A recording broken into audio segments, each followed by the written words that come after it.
जी, जी, शुक्रिया। सबसे पहले मैं आपका शुक्रिया अदा करना चाहूँगी, आपने मुझे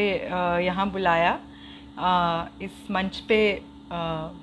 बोलने के लिए। और ये जो आज का हमारा विषय है, जो एक्स्ट्राऑर्डिनरी लॉज जिनको हम बोलते हैं, terror, anti terror laws, sedition, ये सब आज के संदर्भ में हम देख रहे हैं कि बहुत ज़्यादा इनके केसेस जो हैं रजिस्ट्रेशन के बहुत ज़्यादा बढ़ गए हैं। और ज़्यादातर इन केसेस में जो जिनको बुक किया जाता है वो या तो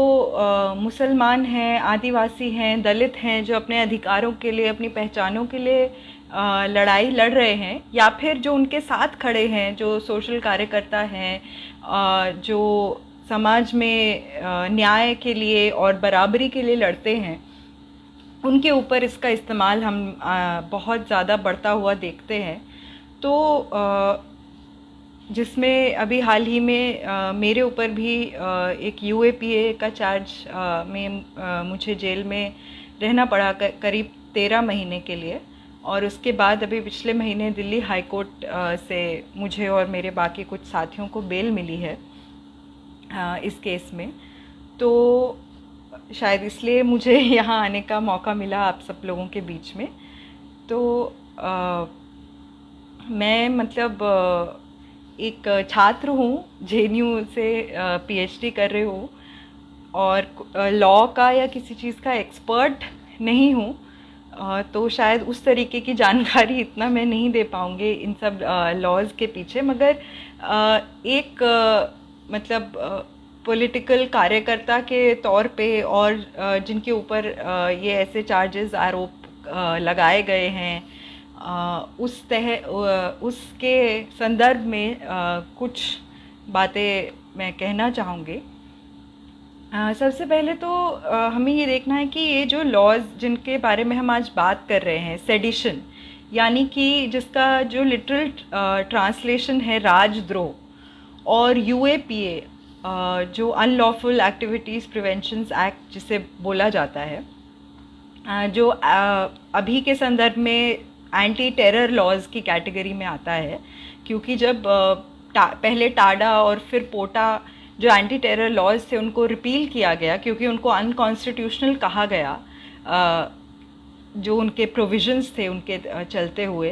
कि किस तरीके से वो मानव अधिकारों का हनन करते थे। तो उसी के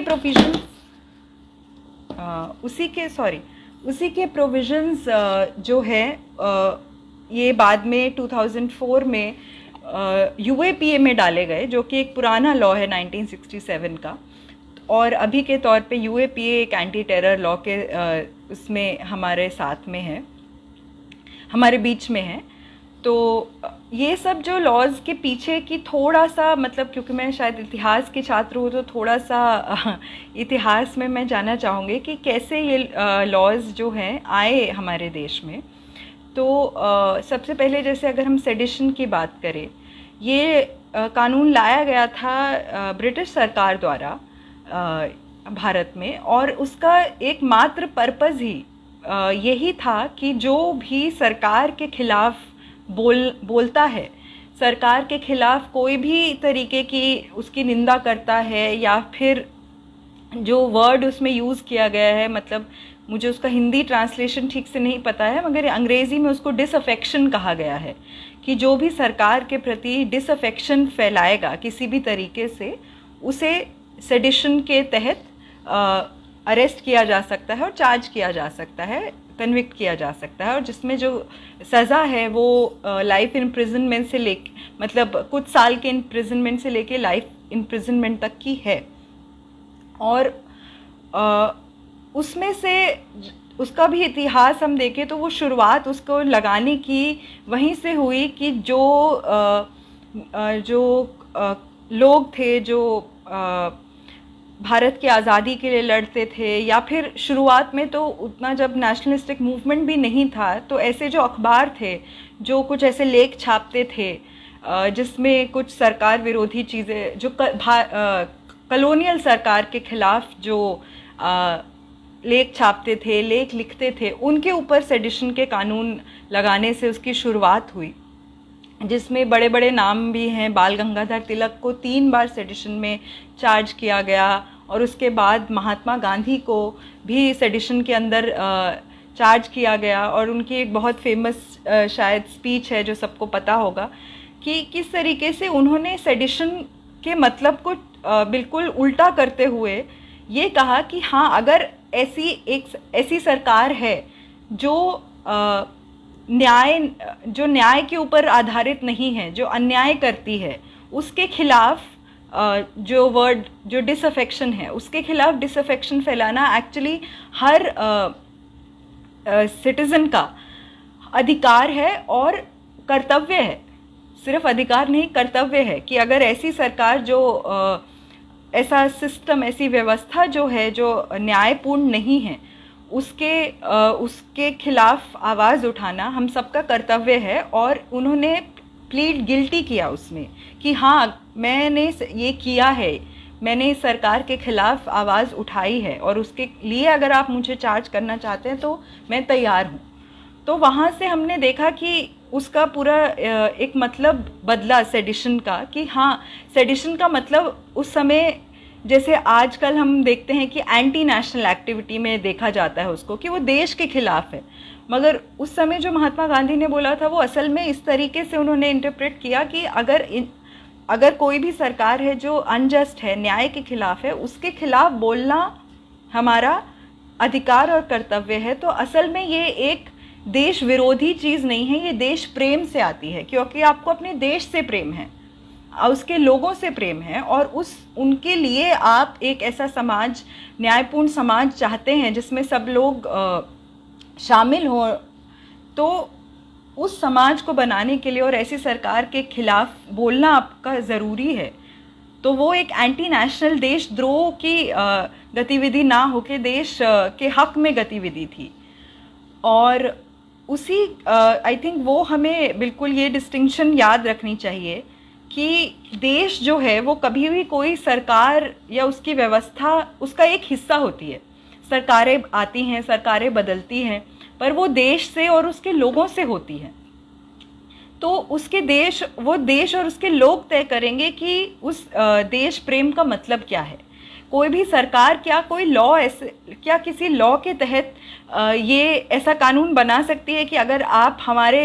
हम कुछ भी करें, अगर आप हमारे काम के खिलाफ या जो भी हम व्यवस्था बना रहे हैं उसके खिलाफ अगर आप बोलेंगे तो आप देशद्रोही हो जाएंगे। तो ये जो अलग, हम इसको याद रखने की ज़रूरत है कि ये जो दो चीज़ें अलग हैं। और मतलब कानून के अंदर भी सेडिशन का मतलब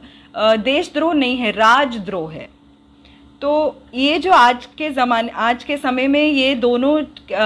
चीज़ों को हम मतलब देख रहे हैं कि सरकारें किस तरीके से मिला रही हैं कि अगर आप किसी सरकार के खिलाफ बोलते हो तो इसका मतलब हो जाता है कि आप देश के खिलाफ बोल रहे हो। हमें उसको चैलेंज करना बहुत ज़रूरी है और उसके डिफरेंस को समझना बहुत ज़रूरी है। और दूसरी बात, जो दूसरे कानूनों की बात है, जैसे यूएपीए की बात है, तो जैसे मैंने पहले भी बताया कि बाकी जो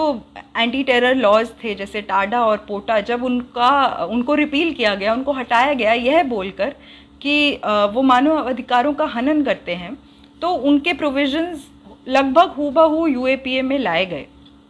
और उसको इस तरीके से जस्टिफाई किया गया कि हमारे देश की सिक्योरिटी के लिए बहुत ज़रूरी है। जब ये 2007 में मुंबई ब्लास्ट हुए, उसके बाद 2008 के जो अमेंडमेंट्स हुए यूएपीए में, उसमें बहुत सारे और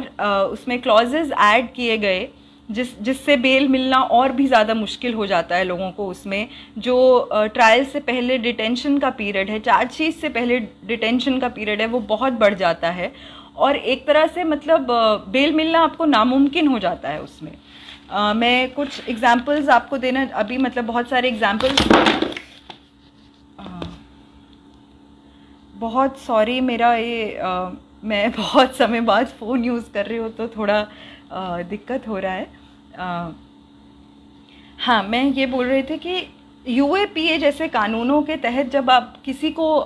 बुक करते हैं, किसी को चार्ज करते हैं एक एंटी टेरर लॉ के अंदर, तो उसका मतलब क्या है कि आप यही कह के एक तो ये कानून लाया गया कि ये देश की सुरक्षा के लिए बहुत ज़रूरी है, और देश की सुरक्षा सबसे ऊपर है,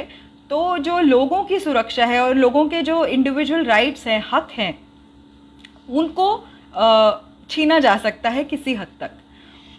तो वो कैसे छीनते हैं इस कानून में, वो इस तरीके से उसके जो कुछ क्लॉजेज हैं, एक तो जिस तरीके से ये टेररिज्म को डिफ़ाइन करता है ये कानून, वो इतना ब्रॉड है कि आप उसमें ऑलमोस्ट कुछ भी डाल सकते हैं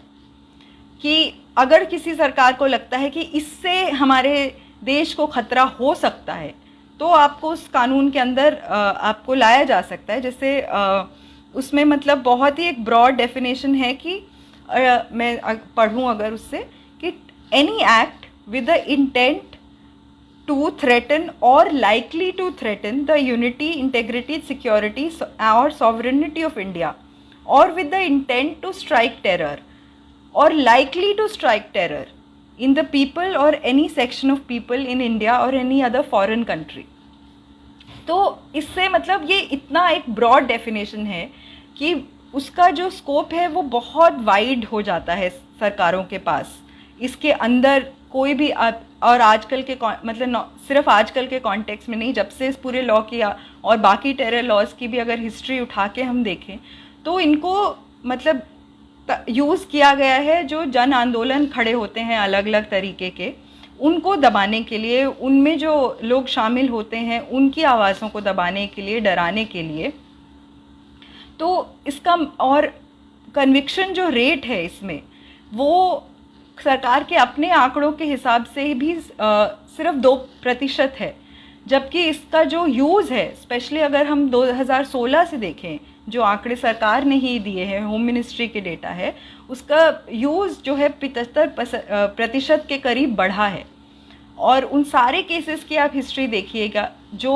इसमें, और क्योंकि बेल प्रोविजंस इतने स्ट्रिंजेंट हैं कि आपको एक तरह से बेल मिलना ऑलमोस्ट नामुमकिन होता है। जैसे पिछले महीने हमें जो बेल ऑर्डर जिस दिन हमारा आया, उसी दिन एक और ऑर्डर आया एक एनआईए कोर्ट का, जिसमें 2 मुसलमान लड़के मोहम्मद इलियास और मोहम्मद इरफान को एनआईए कोर्ट ने एक्विट किया एक यूएपीए के केस में, जिसमें वो ऑलमोस्ट 9 साल जेल में गुजारने के बाद उनका एक्विटल हुआ। और ये एक कोई एक्सेप्शन नहीं है, ऐसे ज़्यादातर यूएपीए केसेस का यही ट्रैजेक्टरी रहा है कि बहुत लंबे समय तक ट्रायल्स चलते हैं और उसके बाद एक्विटल होता है, मगर तब तक क्योंकि बेल प्रोविजंस इतने स्ट्रिंजेंट हैं, आपके 9 साल, 10 साल, कई केसेस में 20 साल आपकी ज़िंदगी के जेल में कटते हैं। उस एक और केस में इसी मार्च में सूरत के कोर्ट ने 122 लोगों को एक्विट किया, जिनको करीब 20 साल वो जेल में रहे एज अंडर ट्रायल्स यूएपीए के अंदर, जिसमें 5 लोगों की कस्टडी में मृत्यु भी हुई। तो जैसे आज फादर स्टैन स्वामी का केस हमारे सामने है, किस तरीके से उनका जो पूरा अरेस्ट के बाद और उनकी इतनी बुरी हालत के बाद भी उनको समय पे बेल ना मिलने के कारण कस्टडी में उनकी मृत्यु हुई, और जिसके लिए हम लोग सब मतलब उनको श्रद्धांजलि दे रहे हैं और इस मुद्दे को उठा रहे हैं। उसके बाद बहुत सारे लोगों ने इस पे बोलना शुरू किया है यूएपीए के प्रोविजंस के ऊपर, मगर हमें ये भी याद रखना चाहिए कि ये सारे केसेस जो सामने आ रहे हैं, ये मतलब जिसको बोलते टिप ऑफ द आइसबर्ग हैं, ये एक्सेप्शनल नहीं है। ये बहुत सारा एक लंबा इतिहास है जिसमें बहुत सारे लोगों ने जेलों में अपनी ज़िंदगी के बहुत सारे साल गवाए हैं, जानें गवाई हैं, अपने परिवार वालों की जानें गवाई हैं। तो इस सब से मतलब हमारे सामने ये सवाल उठते हैं कि ये जो लॉज मतलब जब लगाए जाते हैं या बनाए जाते हैं तो इसका मकसद क्या है। जैसे अक्सर हम लोग आजकल बहुत सारे डिस्कशंस में ये बात होती है कि इनका मिसयूज़ हो रहा है, मगर हमें ये भी देखना चाहिए कि इनका यूज़ असल में है क्या। ये किस तरीके से इनका जो बनाने में ही जो इनकी लैंग्वेज जिस तरीके से ये बनाए हैं, और क्योंकि कोई लॉ मतलब कभी भी अलग से ऑपरेट नहीं करता है, जो मतलब जो पॉलिटिकल ढांचा है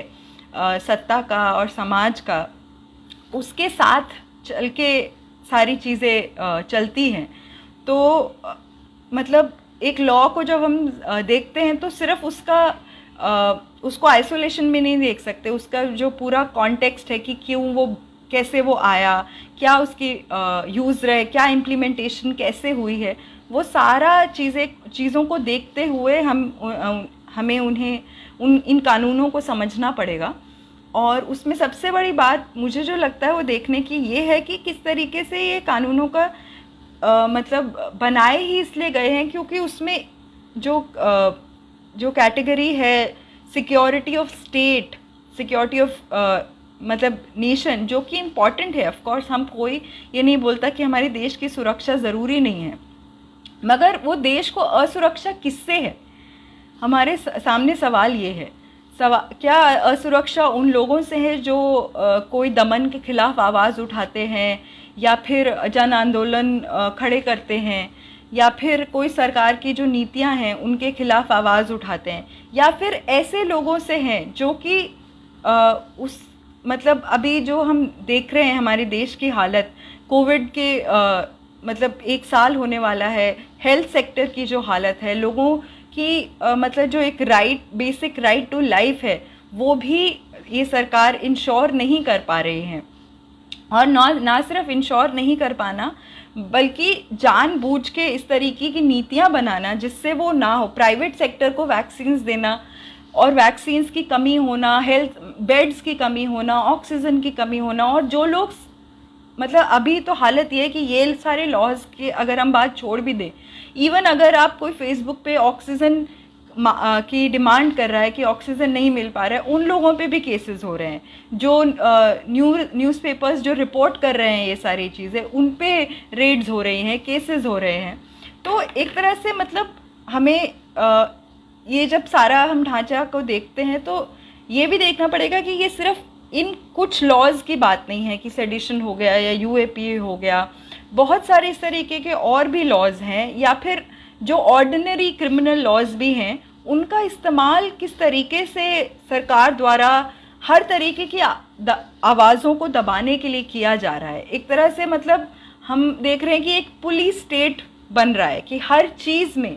आपकी हर गतिविधि को पुलिस के थ्रू रेगुलेट किया जाएगा। अभी एक बेसिक राइट टू प्रोटेस्ट जो हमने किसानों के आंदोलन में देख रहे हैं कि किस तरीके से मतलब उन्हें इतनी बर्बरता से पहले से तो दिल्ली आने से रोका गया, उसके बाद अब जब उनका एक पैरेलल पार्लियामेंट जंतर मंतर पे चल रहा है तो उसको भी किस तरीके से पूरा बैरिकेड्स में बंद करके किसी और को ना आने दे के, मीडिया को ना आने दे, तो एक तरह से जो सोसाइटी पे कंट्रोल बढ़ रहा है सरकार का पुलिस के द्वारा हर चीज़ पे, आपकी हर गतिविधि पे। आप जो अपने फेसबुक पे लिख रहे हैं, ट्विटर पे लिख रहे हैं, या फिर पत्रकारिता कर रहे हैं, या फिर अभी तो आप सबको पता है कि किस तरीके से अभी पेगासस का स्कैंडल चल रहा है, तो इवन जो आप अपने घरों में बैठ के बात कर रहे हैं, मतलब हर चीज़ पे ये सरकार कंट्रोल करना चाहती है पुलिस के द्वारा। और बहुत सारे ऐसे आंदोलन में हमने देखा है कि चाहे ये या फिर लोगों पे चाहे ये स्पेसिफिक कानून यूएपीए का हो या फिर सेडिशन का ना भी लगाया जाए, तो भी जो क्रिमिनल बाकी केसेस भी लगाए जाते हैं वो भी एक रिप्रेशन का हथियार हैं। तो मतलब मैं शायद ये कहना चाह रही हूँ कि जब हम रिप्रेशन की बात कर रहे हैं, रिप्रेशन के बारे में सोच रहे हैं, तो सिर्फ इन लॉज पे हमें सीमित नहीं रहना चाहिए, मगर पूरा एक तरीके से जो स्टेट का नेचर बदलता हुआ हम देख रहे हैं कि और सोसाइटी पे और अपनी ज़िंदगियों पे स्टेट का बढ़ता हुआ कंट्रोल, पुलिस का बढ़ता हुआ कंट्रोल हम देख रहे हैं, उसको हम मतलब पूरे, और वो किसके नाम पे हो रहा है, वो एक ऐसे राष्ट्रवाद के नाम पे हो रहा है जो कि राष्ट्रवाद ये कहता है कि इस देश में सिर्फ कुछ ही लोगों को रहने का हक है, कुछ ही लोग इस देश के सच्चे नागरिक हो सकते हैं। जिससे बहुत मुसलमान बाहर हैं, बहुत हद तक महिलाएं बाहर हैं, दलित बाहर हैं, आदिवासी बाहर हैं। तो ये देश किसका है? और इसको मतलब ये देश किसका है और किसका हो सकता है और किसका नहीं हो सकता, ये भी आज हमारे सामने बहुत बड़ा सवाल है। तो जब हम रिप्रेशन की बात कर रहे हैं तो हमें साथ साथ ये पूरे जो हमारा सामाजिक और पॉलिटिकल ढांचा एक तरह से बदल रहा है और एक तरह का रूप ले रहा है, उसको भी बिल्कुल साथ में लेके चलना है। और क्योंकि जो मैं बाकी क्रिमिनल केसेस की बात कर रही थी, जो बाकी लॉज के तहत भी लगाए जाते हैं, मैं चाहे उसमें उतने इस तरीके के स्ट्रिंजेंट प्रोविजंस नहीं हैं जिस तरीके से यूएपीए में है, मगर हमारे देश का जो क्रिमिनल जस्टिस सिस्टम है, जो प्रिजन सिस्टम है, वो अपने आप में एक मतलब एक सज़ा है।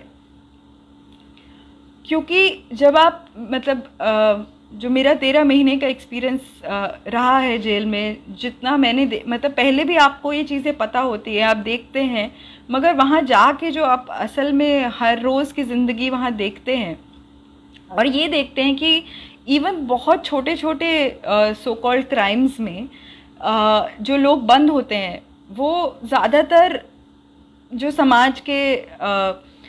पिछड़े और हाशिए पे रहने वाले वर्ग हैं, उन्हीं से आते हैं, जो जिनके लिए इवन छोटी सी मतलब एक वकील करना, एक बेल फाइल करना, ये सब चीज़ें एक्सेसिबल बिल्कुल भी नहीं हैं। और उनको ज़्यादातर एक सरकारी लीगल एड सर्विस का सहारा लेना पड़ता है, जो कि बहुत ज़्यादा ओवरबर्डनड है, बहुत ज़्यादा स्लो है। ना ही उनके पास पारिवारिक उस तरीके से सामाजिक और पारिवारिक सपोर्ट होता है, ना ही लीगल सपोर्ट होता है। तो एक बार अगर आप किसी केस में बंद हो गए तो आपका मतलब जो हम कहते हैं कि बाकी लॉज में यूएपीए जो उसको बदल देता है कि वैसे bail is a rule and jail is exception, जिसे कहते हैं कि किसी भी केस में आपको बेल मिलना आपका राइट है और जेल में होना आपका एक्सेप्शन है। बट असल प्रैक्टिस में ये ऐसा बिल्कुल नहीं होता है। इवन बाकी केसेस में भी ज़्यादातर इसी तरीके से आपको ट्रीट किया जाता है कि jail is the rule and bail is the exception. तो कोई भी इस तरीके से मैं इस पे इसलिए एम्फेसाइज कर रही हूँ कि जो मैं पहले बोल रही थी कि जो पूरा रिप्रेशन के ढांचा है, उसको समझने के लिए जो क्रिमिनल जस्टिस सिस्टम का और क्रिमिनल केसेस का जो लगातार यूज़ और ज़्यादा बढ़ता हुआ यूज़ हो रहा है, सिर्फ इन लॉज के चलते नहीं, मगर जनरली भी कोई भी आप प्रोटेस्ट करने जा रहे हैं तो आप पे कोई ना कोई सेक्शंस, कोई ना कोई एफआईआर आज के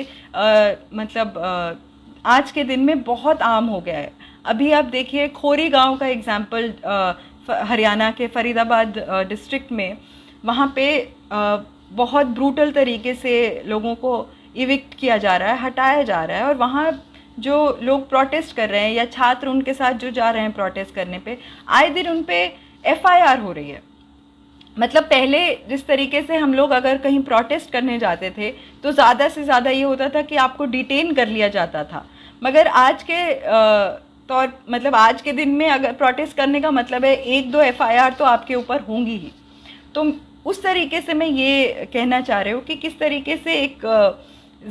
हर चीज़, आपकी हर activity, basic right to protest ही क्रिमिनलाइज हो गया है। चाहे आप पे उसके लिए यूएपीए ना लगे, मगर आपके ऊपर कुछ केस लग जाएगा। तो ये पूरा ही हमें, और बाकी जो नए नए कानून भी अभी लाए जा रहे हैं इस कंट्रोल को और बढ़ाने के लिए, और इवन कानून जैसे अभी पॉपुलेशन बिल की बात कर, पॉपुलेशन कंट्रोल बिल की बात हो रही है, लव जिहाद के उस पे तर्ज पे कानून बन रहे हैं, एनएसए है, नेशनल सिक्योरिटी एक्ट, जिसके तहत मतलब राह चलते लोगों को बंद किया जा रहा है, या कोई फेसबुक ट्विटर पोस्ट लिख रहा है उसको बंद किया जा रहा है। तो ये सारी चीज़ों को और हमें मतलब सोचना होगा, इनके खिलाफ हमें आवाज़ उठानी होगी और ज़्यादा से ज़्यादा अपने आप को और अपने संगठनों को मजबूत करना होगा इन सब से लड़ने के लिए। क्योंकि एक चीज़ जो सबसे ज़्यादा हिम्मत देती है ऐसी स्थिति में, और सबसे ज़्यादा आपको या अगर अगर आपके लोगों का साथ है, अगर आपको पता है कि आपके साथ 100 लोग खड़े हैं, तो आप वो लड़ाई लड़ सकते हैं, आप अपने ऊपर झेल सकते हैं। मगर जब आप अकेले पड़ जाते हैं तब वो बहुत मुश्किल हो जाता है। तो जिस तरीके से मतलब एक आंदोलनों की, अलग अलग संगठनों की यूनिटी बहुत इस समय पे ज़रूरी है इन सारी चीज़ों से लड़ने के लिए, क्योंकि जो स्टेट की ताकत है, सत्ता की ताकत है, वो बहुत बढ़ गई है और उसके सामने लोग कमज़ोर पड़ रहे हैं। मगर जब तक हम अकेले अकेले रहेंगे वो कमज़ोर हम और ज़्यादा पड़ते रहेंगे और ज़्यादा, क्योंकि इन सब चीज़ों का मकसद ही यही है कि लोगों को चुप कराना, ताकि लोग और आवाज़ें ना उठाएं और आगे ना आएं। तो जब तक मुझे लगेगा कि अगर मैं कुछ बोलूँगी और मेरे साथ कोई है नहीं, तो शायद मैं नहीं बोलूँगी वो चीज़। मगर अगर मेरे साथ मुझे पता है 100 लोग खड़े हैं, 1000 लोग खड़े हैं, तो एक दूसरे से वो हिम्मत हमें मिलती है। ये हिम्मत, ताकत कहीं अंदर से नहीं आती है किसी के भी, हमें हमेशा एक दूसरे से मिलती है। और उसी को हमें साथ लेके ये जो पूरा आज के दिन में हम बढ़ता हुआ दमन हर तरीके से देख रहे हैं अपने ऊपर, उससे लड़ने की ज़रूरत है। शुक्रिया।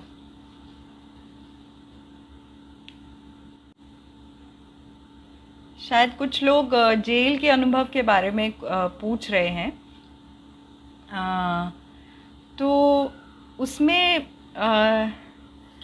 जैसे मैं बोल रही थी कि एक सबसे बड़ा अनुभव तो यही और जो सीखने को मिला कि एक तो अगर हम स्टैटिस्टिक्स की भी बात करें तो मतलब जेल में सबसे ज़्यादा पॉपुलेशन जो है वो अंडर ट्रायल्स प्रिजनर्स की है। अंडर ट्रायल प्रिजनर्स जिनकी मतलब अभी तक ट्रायल ख़त्म नहीं हुआ है, उनका मुकदमा ख़त्म नहीं हुआ है, उनको सज़ा नहीं हुई है, पता नहीं कि वो गुनहगार हैं कि नहीं, मगर सबसे ज़्यादा अंडर ट्रायल प्रिजनर्स ही आपको जेलों में मिलेंगे। और उसमें से भी कम से कम 50% आबादी आदिवासी, दलित, मुसलमानों और जो मतलब इकोनॉमिकली ऐसे सेक्शन से आते हैं जो नहीं अफोर्ड कर सकते कोई मतलब प्राइवेट लॉयर को हायर करना। तो मतलब बहुत छोटी छोटी जो ऑफेंसेस जिनको हम बोलते हैं उसके लिए भी, जैसे अगर आप किसी चोरी के केस में आए हैं जिसमें शायद आपकी सज़ा 3 महीने है, मगर क्योंकि आपके पास कोई लॉयर करने के लिए पैसे नहीं हैं या फिर फैमिली सपोर्ट नहीं है जो कर सके, तो आपको 6 महीने 8 महीने जेल में आप गुजारते हैं। कितने लोगों के पास बेल मिलने के बाद भी बेल बॉन्ड भरने के पैसे नहीं होते, तो उनको बेल मिलने के करीब या फिर कोई मतलब वहाँ का लोकल श्योरिटी एड्रेस नहीं देने के लिए होता, तो करीब मतलब 3-6 महीने कई बार 1 साल तक भी बेल होने के बाद भी लोग जेलों में रहते हैं। तो जब मुझे ये भी लगता है कि जब हम ये पूरे रिप्रेशन की बात करते हैं तो हमें जेल का जो पूरा सिस्टम है, जेल का जो ढांचा है, उसके बारे में भी बहुत गहराई से सोचने की ज़रूरत है कि जेल में असल में लोगों को डाल के क्या मतलब क्या जेल जो जिस तरीके से कहा जाता है कि एक रिफॉर्मेशन की जगह के तौर पे उसको बनाया गया है, मगर जिस तरीके से आपको जेल में डाल के एक तरह से आपका जो सारे अधिकार होते हैं, मौलिक अधिकार होते हैं जो आपको बाय लॉ फिर भी मिलने चाहिए कॉन्स्टिट्यूशन के तहत, मगर वो आपकी ज़िंदगी पे जिस तरीके से, जो मैं कंट्रोल की बात कर रही थी कि एक सरकार का, पुलिस का द्वारा जो कंट्रोल करने की जो एक पूरी एक रिप्रेसिव रिजीम का वो एक कैरेक्टर होता है, उसका सबसे मतलब जो भयानक और सबसे जो प्रत्यक्ष रूप है वो एक्चुअली आप जेलों में देखते हैं। तो क्या हमारे समाज में जेलों की क्या जगह है कि ऐसी जगहें हमने जहाँ पे लोगों को हम बिना किसी अधिकारों के उनकी ज़िंदगियों पे पूरा उनका कोई अपना अधिकार, अपना तरीके से अपनी ज़िंदगी का कोई भी फैसला उस तरीके से वो नहीं ले सकते। आपका हेल्थ का आप मामला है या फिर कोई भी मतलब, या फिर महिलाएं हैं जिनके साथ छोटे छोटे बच्चे हैं, मतलब ये सारी तमाम चीज़ें जब आप जेल में चले जाते हैं तो एक तरह से आपके कोई अधिकार आपके पास नहीं रहते हैं, आप बस मोहताज हो जाते हैं वहाँ के सिस्टम के, वहाँ के जो अधिकारी हैं उनके। तो उसके बारे में भी हमें बहुत गहराई से सोचना चाहिए कि क्या एक और क्योंकि जेलों में ज़्यादातर, जैसे मैंने बोला, अभी भी अंडर ट्रायल्स की संख्या करीब 80% है हमारी जेलों में। तो मतलब क्या इस तरीके के जेल के लंबे लंबे जो सेंटेंस होने के बाद, बट उससे पहले भी इसका क्या मतलब इसका क्या पर्पस है और कैसे ये लोगों की ज़िंदगियों पे असर डालता है, इसके बारे में भी हमें ज़रूर सोचना चाहिए। और प्रिजन्स की जो कंडीशंस हैं, जिस हालात में लोगों को रहना पड़ता है, उसके बारे में भी हमें ज़रूर सोचना चाहिए। क्योंकि हम हमेशा मतलब उस एक जेलों के बारे में सोचते तो अपना जो समाज है उससे एक अलग हटके जगह के बारे में सोचते हैं जहाँ पे लोग चले जाते हैं कुछ समय के लिए, मगर वो भी हमारे समाज का हिस्सा है। और जो हमारे समाज में जो संघर्ष जो हम लोग लड़ रहे हैं अन्याय के खिलाफ या दमन के खिलाफ, वो जो संघर्षों को जेल के संघर्षों से जोड़ने की भी मुझे लगता है बहुत ज़रूरत है। क्योंकि जो एक तरह से वो भी एक जगह है जहाँ पे बहुत अन्याय और जो हम सारी चीज़ों का जो दमन का ढांचा मतलब समाज में देखते हैं, उसी का एक बहुत एक्सट्रीम रूप हम वहाँ देखते हैं। तो इन दोनों चीज़ों को जोड़ के देखने के लिए और दोनों संघर्षों को भी जोड़ के देखने की मुझे लगता है बहुत ज़रूरत है हम सबको, ताकि ये चीज़ें अलग अलग ना रहें। और बाकी अनुभव असल में मतलब जिस तरीके से, एक तो है कि हाँ, जेल का जो पूरा ढांचा है वो उस तरीके से बनाया जाता है कि आपका अपनी ज़िंदगी पे पूरा अधिकार एक तरह से ख़त्म हो जाता है, मगर उसके बीच में भी लोग अपनी ज़िंदगी जीने का तरीके ढूंढते हैं, खुशी के मौके ढूंढते हैं। खासकर जैसे मतलब मैं बहुत जनरलाइज तो नहीं करूँगी, हर एक के प्रिजन एक्सपीरियंसेस बहुत अलग होते हैं, बट मुझे और जो हम लोग बाकी लोग मेरे साथ थे, एक तो शायद हम लोग साथ थे तो इसलिए वो समय उतना मुश्किल नहीं लगा, या वो जगह उतना मुश्किल नहीं लगी। और बाकी लोग भी मतलब अक्सर आप मतलब होता था शाम को कभी इकट्ठे बैठ गए, लोग गाना गा रहे हैं, बच्चे खेल रहे हैं, तो ये सब चीज़ें भी होती हैं जेलों के अंदर इस तरीके से। मतलब चाहे वो सिस्टम उस तरीके से पूरा बना है कि आपकी जो मानवता है वो एकदम अलग कर दी जाए आपसे, मगर लोग फिर भी जीने के तरीके, खुश होने के तरीके, साथ में रहने के तरीके ढूंढते हैं और ऐसी जगहों पे भी रहते हैं। ज़िंदगी एक तरीके से चलती है, अलग वहाँ के संघर्ष हैं, मगर वहाँ पे मतलब बाकी चीज़ें भी लोग अपनी जो खुशी जिसको बोलते हैं, या फिर दोस्तियाँ, या फिर कुछ मतलब मौके खुशी के, हंसी के, मजाक के, ये सब भी होते हैं। तो उसमें भी लोग अपनी ज़िंदगियाँ बनाते हैं। तो वो भी हमें मतलब याद रखने की ज़रूरत है कि मतलब एक तरह से वो भी एक संघर्ष की जगह है। जैसे बाहर सारे संघर्षों के साथ बाकी तरीके से ज़िंदगी चलती है, वहाँ पे भी इस तरीके से चलती है। और मगर उसको हम दोनों तरीके के संघर्षों को मुझे लगता है जोड़ने की भी बहुत ज़रूरत है। जेल में राजनीतिक कैदियों के साथ व्यवहार की जहाँ तक बात है, वो भी एक्चुअली बहुत अलग अलग जेलों का और लोगों का अलग अलग एक्सपीरियंस रहा है। तो उसमें भी मैं जनरलाइज नहीं करूँगी, मगर और उसमें भी बहुत सारी चीज़ों का फ़र्क पड़ता है। एक सबसे बड़ा फ़र्क पड़ता है कि आप कैसे सोशल बैकग्राउंड से आते हैं, कौन सी क्लास से आते हैं। तो मतलब मेरा एक पर्टिकुलर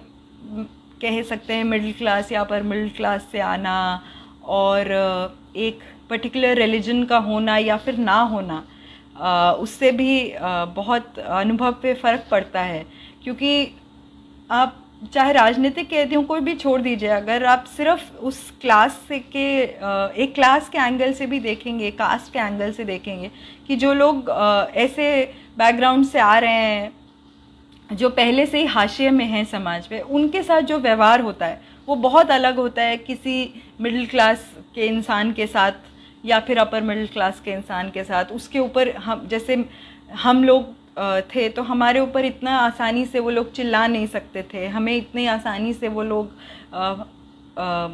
मतलब अगर हम लोग कुछ मांग रख रहे हैं या फिर कुछ भी बात कर रहे हैं तो हमें उस तरीके से ना ही हमारे साथ दुर्व्यवहार इतना आसान था। तो उस सब चीज़ों से भी जेल के अनुभवों का उन अनुभवों पे बहुत फ़र्क पड़ता है। और आप कहाँ से आ रहे हैं, जैसे कुछ जो बाकी राजनीतिक कैदी थे जो अलग अलग जगहों से थे, नॉर्थ ईस्ट से थे या कश्मीर से थे, उनको अलग से रखा जाता था, उनको बिल्कुल इस तरीके से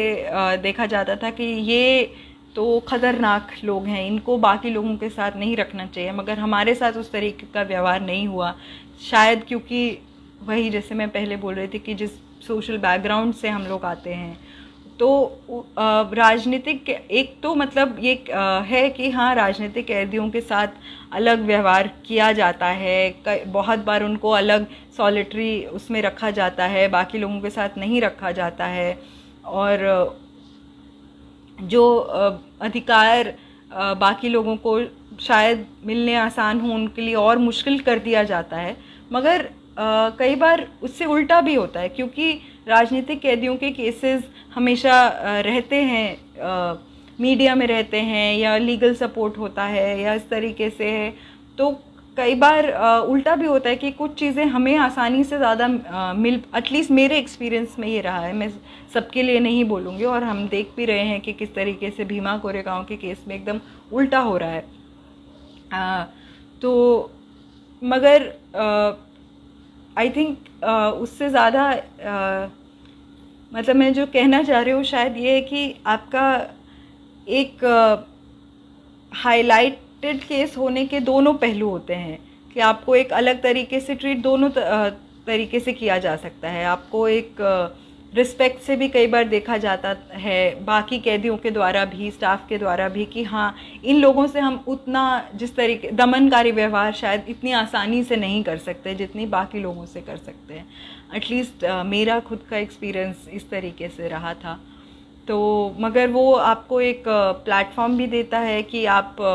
अपने साथ साथ जो, जैसे मैं प्रिजन कंडीशंस की बात कर रहे थे, लोगों के अधिकारों की बात कर रही थी, उसको उठाने का मौका भी मिलता है जो भी हमने किया। और अभी भी मतलब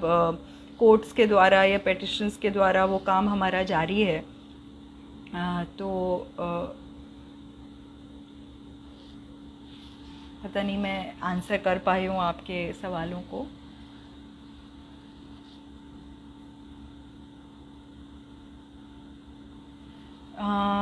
सहयोग की जहाँ तक बात आई है, सहयोग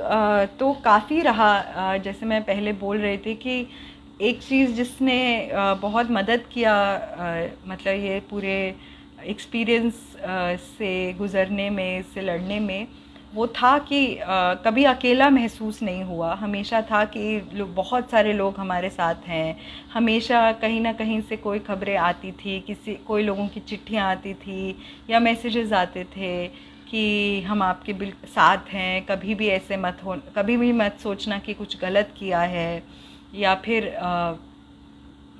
कोई रिग्रेट नहीं होना चाहिए। और बहुत सारे लोगों की दुआएं, बहुत सारे लोगों के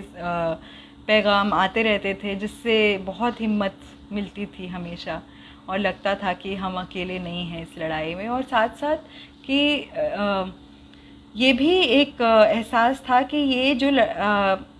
जिस चीज़ से हम गुज़र रहे हैं वो भी कोई एक्सेप्शनल चीज़ नहीं है। बहुत सारे लोग अभी भी इन सब चीज़ों से गुज़र रहे हैं। और इतिहास में भी जब भी दमन के ख़िलाफ़ लोगों ने आवाज़ें उठाई हैं,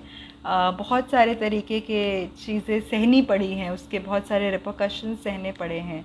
और इतिहास में बहुत सारे लोगों ने बहुत संघर्ष किए हैं। तो हमारा संघर्ष भी उसी का हिस्सा है, और उनसे भी हम लोग प्रेरणा लेते थे। और उनके संघर्षों को याद करके भी बहुत हिम्मत मिलती थी।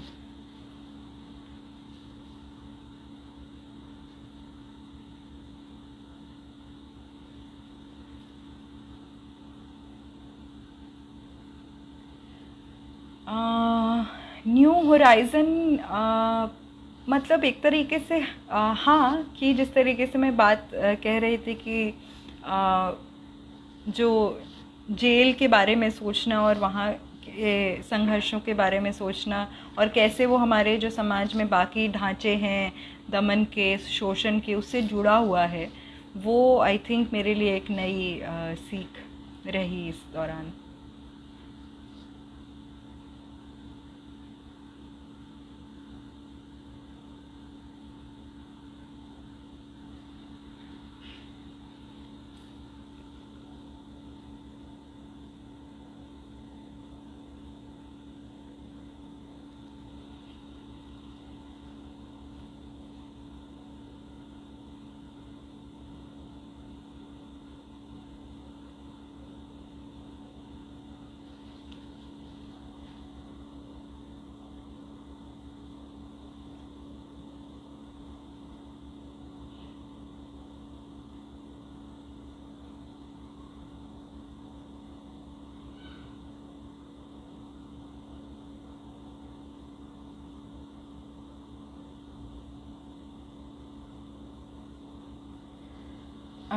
जेएनयू के बैकग्राउंड ने मदद की कि नहीं,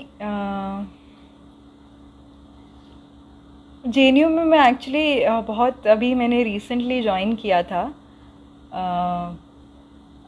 तो मैं उतना समय रही नहीं हूँ जेएनयू में। मगर हाँ, एक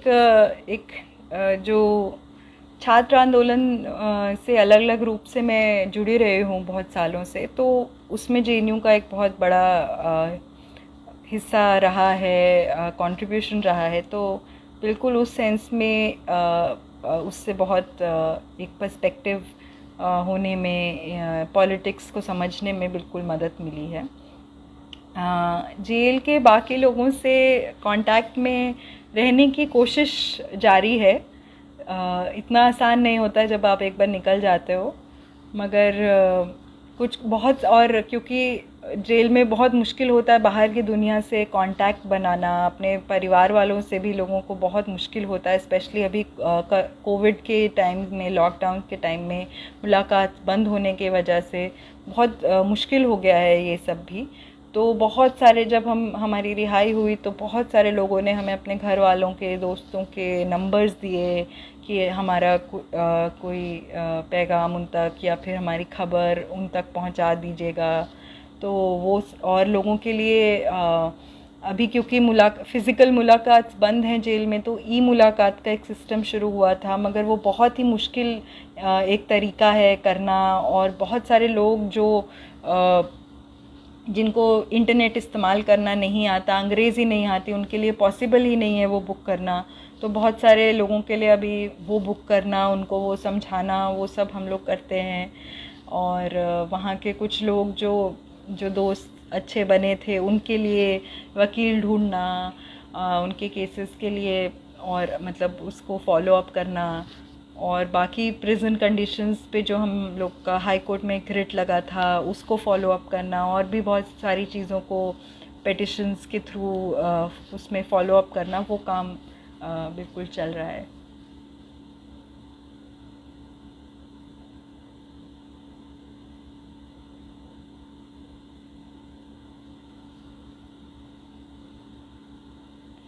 हाँ जी, हमें एक ही जगह रखा गया था थैंकफुली, मुझे और देवांगना को और गुलफिशा को भी।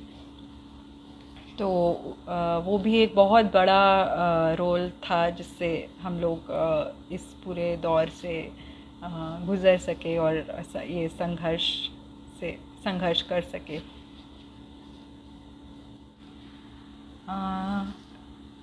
जेल से निकल के बिल्कुल जो लड़ाइयाँ हैं, संघर्ष है दमन के ख़िलाफ़, अन्याय के ख़िलाफ़, वो बिल्कुल जारी रहेगा। उसकी क्या भूमिका होगी, क्या क्या रास्ता होगा, वो सब तो हमने मिलके तय करना होगा, निकालना होगा। मगर जो भी उसका रास्ता होगा, जो भी उसका निकलेगा, उसमें बिल्कुल हम लोग भागीदारी अपनी रखेंगे।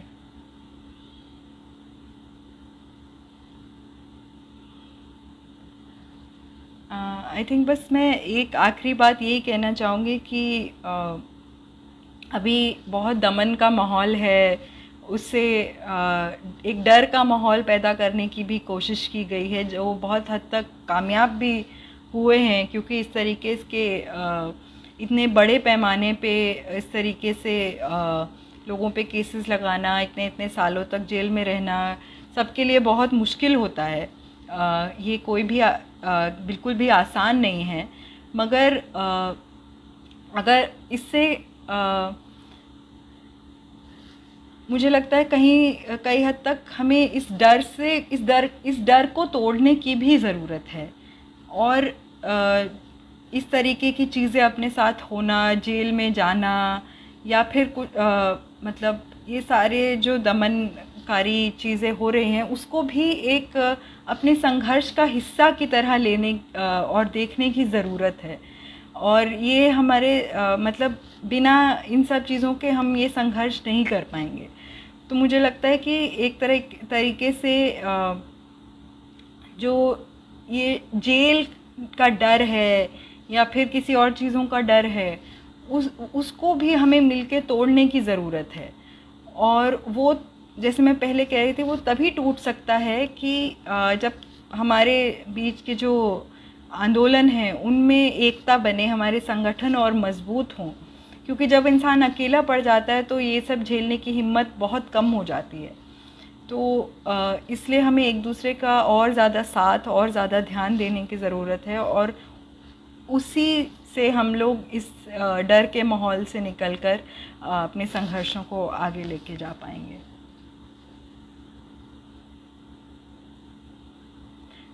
जो मैंने एक इस टॉक के लिए एक टाइटल भी सोचा था, वो शायद प्रिंट नहीं हो पाया था, मगर वो यही था, उसकी शुरुआत यही थी कि एक पाकिस्तानी शायर है हबीब जालिब, उनकी एक नज़्म है जिसमें एक ये लाइन है, क्यों डराते हो ज़िंदा की दीवार से, जिसका मतलब है कि जेल की दीवारों से हमें क्यों डराते हो। तो आई थिंक कहीं ना कहीं हमें उसी से मैं अपनी बात बस ख़त्म करना चाहूँगी कि जेल की दीवारों से भी हमें डरना नहीं है। हम अगर साथ में हैं, हमारे साथी हमारे साथ हैं, हमारे संघर्षों का इतिहास हमारे साथ है, तो जेल की दीवारें भी हमें डरा नहीं सकती।